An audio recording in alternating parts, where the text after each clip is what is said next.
Saludos mis apreciados, una vez más nos encontramos en este su programa Testimonio, iba a decir otro.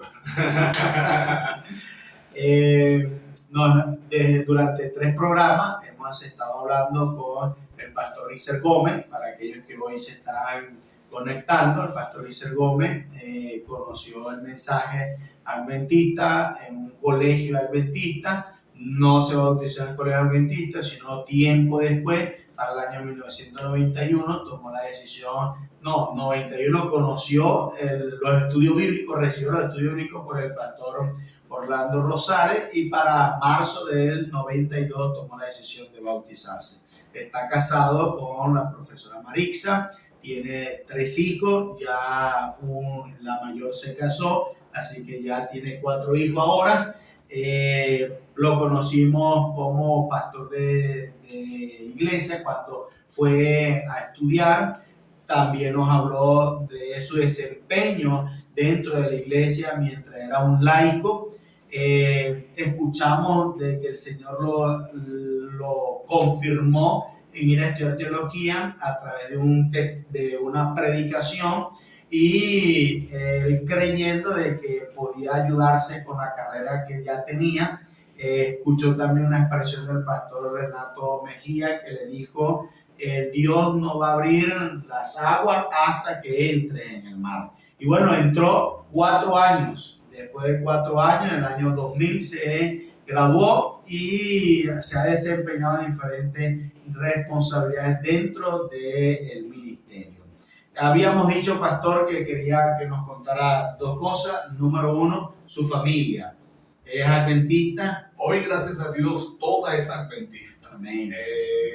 Al año de estar bautizado este servidor, el 26 de marzo de 1993, exactamente un año después, hubo unas campañas en Acarigua Central, las tuvo Hernán Zúñiga, esas campañas. Allí se bautizó mi hermano, y mi hermana menor, que fue la que murió a principios de este año, se bautizó cuando Rizer cumplió 8 años. Ustedes saben que mis hijos siempre, o los hijos siempre se quieren bautizar, ¿no? Y yo le dije a mis hijos que cuando cumplieran 8 años. Y la bendición de Dios fue tan grande, tan maravilloso del Señor, que cuando Rizer cumplió los 8 años, era sábado. Y cuando Ricardo cumplió los 8 años, era sábado también. Así que ellos se bautizaron justo el día de su cumpleaños, de 8 años. Ese fue el regalo por los 8 años. Y yo bautizo a Rizer allá en la iglesia de Paraure, en Acarigua. Y me dice: mire, pastor, hay otro candidato más. Y entonces yo espero a ver quién pasa, y la sorpresa que pasó mi hermana. ¿Sí? Y yo bauticé a mi hermana ese día. Tiempito después mi mamá, y por último mi papá. Qué bueno, ¿Okay? Qué bueno. Mi papá. Quiere decir que toda su familia... Los 5 estamos dentro de la iglesia. Y su hermano también es pastor. Y Laureano también ahora es pastor, su familia está en la iglesia, gracias a Dios. Bueno. Es una bendición. Ahí podemos decir que se cumple la promesa bíblica: cree en el Señor Jesucristo y serás salvo tú y tu familia. Yo la creo firmemente, pastor. Qué bueno, qué bueno. Pastor, ¿qué experiencia puede usted narrarnos a nosotros de cómo ha visto la mano de Dios? Yo me imagino que son muchas, ¿no? ¿Cuántos años bautizados? 34 años bautizados. ¿Qué experiencia más o menos? Pastor, voy a contar 2 rapidito. Una no tiene que ver tanto con la mano de Dios, sino con la dinámica de la iglesia, porque como esto es un testimonio, también le llega a los pastores. Correcto. Yo llegué a Acarigua un 23 de diciembre, viernes, y mi papá me dice: hijo, lo estaba esperando porque quiero bautizarme mañana, sábado 24.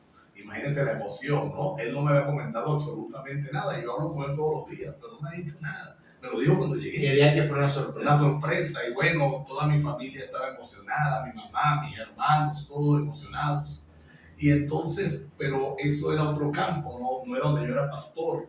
Yo era el pastor acá, era secretario en ese entonces acá en Centro Norte.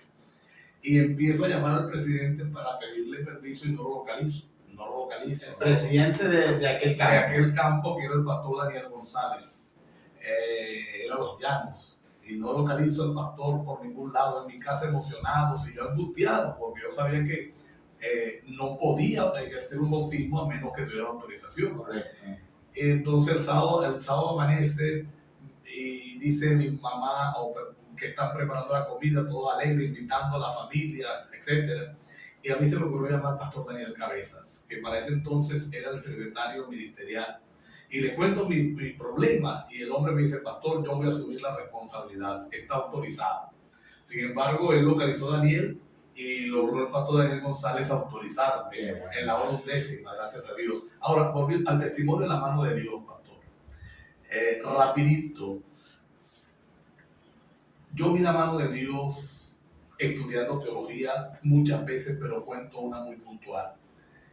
Un sábado llegué yo de las prácticas ministeriales, yo me fui a estudiar recién casado. Vivíamos en una habitación alquilado, me llego a las prácticas y me dice mi esposa, mañana no nos amanece nada, absolutamente nada. Y era nada, o sea, no es que amanece una arepita sin nada, no tenemos nada. La dueña de la casa de que tenía la habitación de vez en cuando nos ayudaba, ella cocinaba y nos brindaba, pero esos fines de semana no estaba allí, estaba de viaje. Así que yo le dije a mi esposa, yo sé, o mejor dicho, Dios sabe que yo estoy aquí. Dios sabe que yo estoy aquí. Nos acostamos, al día siguiente nos levantamos, hicimos el culto, y yo le dije a ella, ¿para qué vamos a salir de la habitación? Vamos a quedarnos aquí echando cuentos, porque no tenemos nada que cocinar, pues, ¿para qué? Mientras estábamos ahí echando cuentos, tocaron la puerta. Era una compañera, pastor, que los usted la conoce porque es de Maracaibo, Zeneida Beltrán. Sí, claro. Y Zeneida Beltrán iba a buscar un libro, que ahorita no recuerdo si era mío y se lo iba a prestar o era de ella y yo lo tenía, pero lo cierto es que mi esposa me dice, mira, Zeneida, que está el libro, le digo, ahí está, en la mesita de noche. Ella lo agarró y lo llevó. Cuando vino de regreso, mi esposa traía en la mano la respuesta de Dios a mi expresión, Dios sabe que yo estoy aquí.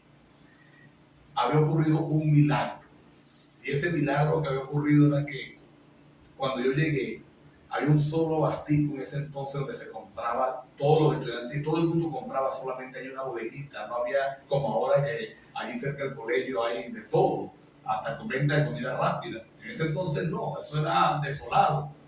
Y estábamos comprando y a ella le faltó una plata para completar. Me dijo, vos tenéis ahí que me presté. Y sí, yo lo tenía, pero yo les voy a contar a ustedes qué significa prestar en el ámbito estudiantil. Es un eufemismo para decir regálame, porque nadie paga, pastor, todos estamos igual, buscando medios para completar Bolívar. Ese día ocurrieron dos milagros. Primer milagro, Zeneida pagó. La estudiante pagó. Y segundo milagro, no pagó antes ni después, pagó el día en que yo amanecí sin nada en mi casa. 63 bolívares, pastor, año 96, 97. Con eso me compré una pasta, una harina, un poco de queso, salsa, y ahí paliamos entre mi esposa y yo mientras llegaban otros recursos. Amén. Bendito sea el Señor. Amén. Esa expresión, pastor, me quedo con ella. Dios sabe Que yo estoy aquí. que yo estoy aquí. Dios sabe, mi apreciado amigo, que tú estás en el lugar donde te encuentras. Para Dios no eres una persona que estás desconocida, no. Él conoce tu necesidad. Confía en el Señor y Él orará. Pastor Richter, muchas gracias. Gracias a usted. De verdad, muy agradecido. Quisiera, quizás en 30 segundos, no sé, algún consejo. Bueno, pastor, en primer lugar, gracias. Yo siempre veo testimonio, pero no imaginé estar sentado acá en la silla. Y a usted, mi hermano, el consejo que usted dio, confíe en el Señor, manténgase firme. Dios viene pronto. Ahí estaremos juntos por la eternidad. Amén, amén. Dios me le bendiga, mis apreciados, que la paz de Dios les acompañe. Y recuerde, este es su programa Testimonio.